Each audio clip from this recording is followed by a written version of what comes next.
Van চালিয়ে খান। স্ত্রীকে 10টা কাপড় কিনে দিচ্ছিলেন, স্ত্রীকে 5টা থ্রি পিস কিনে দিচ্ছিলেন। মাসে 15 দিন গোস্ত খেয়েছেন, মাসে 1 দিন গোস্ত খান। স্ত্রীকে 1টা থ্রি পিস কিনে দেন, স্ত্রীকে 1টা শাড়ি কিনে দেন, তবুও আপনি মুসলিম ঘর, প্রতিটা ঘরে ঘরে আজকে ম্যাক্সিমাম 90% পরিবারে এই সুদ যুক্ত, এই ব্যভিচার যুক্ত, এই জঘন্যতম টাকা পয়সা যুক্ত আছে না নাই?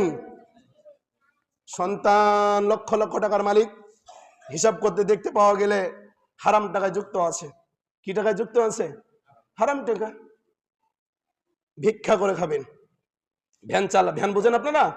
ভ্যান চালিয়ে খাবেন, রিক্সা চালিয়ে খাবেন, কামলা বোঝেন আপনারা? কামলা দিয়ে খাবেন, ম্যাথরি করে খাবেন। তবুও আবার সবচাইতে নিকৃষ্ট কাজ, যদিও জায়েজ, সেটা পছন্দনীয় আল্লাহর কাছে না, কি? ভিক্ষা করে খাবেন, ভ্যান চালিয়ে খাবেন, রিক্সা চালিয়ে খাবেন, কামলা দিয়ে খাবেন, তবু হারামের সাথে কখনো আপোষ করা যাবে? কথা বলেন, আপোষ করা যাবে?